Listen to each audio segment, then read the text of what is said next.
вашите творби.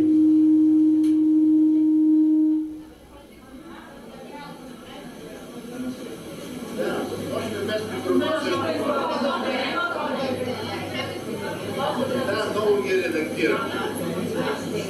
Ще ви разкажа също така един, той даже не е анекдот, а е истински случай.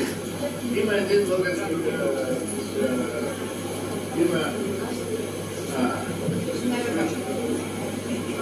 има един български писател Стилян Чилингиров. Той започва като поет, завършва като белетрист и като драматург. Има книга "Спомени". Той разказва как се среща с Пенчо Славейков. Дадо казва на господина Славейкова своите стихове, едно свое стихотворение. Славейков каза, чуваме ли се? Славейков каза: добро ви е стихотворението, господин Чилингиров, но трябва да го върнете тук да мен. Чилингиров отговорил: господин Славейков, благодаря ви, но аз не обичам да ги барвам моите работи. Аз обичам тъй, както е излязло от душата, тъй да го оставя. Славейков му казал, моля за извинение, но е цитиран. Господин Чилингиров, само едното човек го оставя и тъй, както е излязло. Всичко друго трябва да се върне.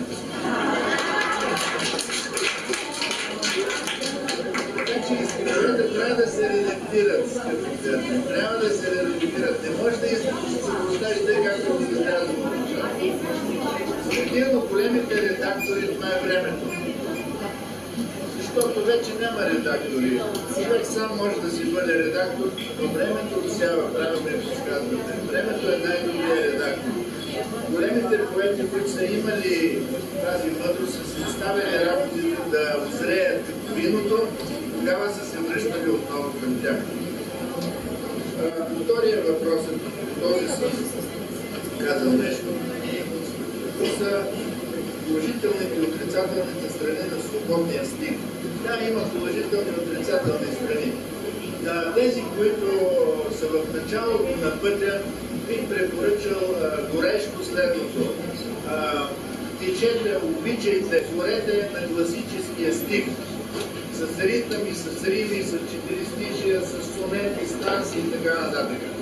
Свободният стих идва като освобождение от някакви правила, но да почнеш с свободния стих е малко опасно. Това мога да кажа. Сега ще ви прочета едно слово.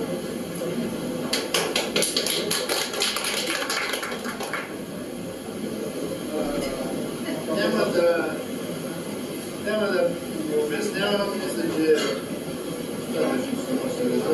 трябва да ви кажа, че аз съм бил на вашето место. Утрешен хляб. Да не стана пак микрофон.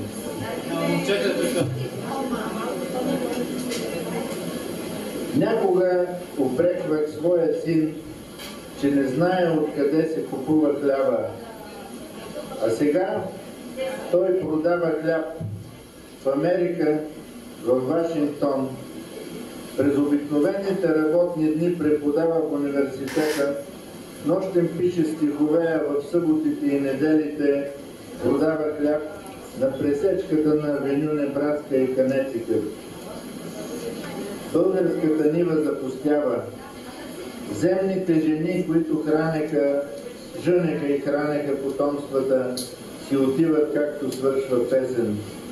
Политици разиграват мелодрамата кой открадна родната пшеница, но остава приликата между хляба и човека, скрита зад различни имена, различен вкус, а също и цена различна.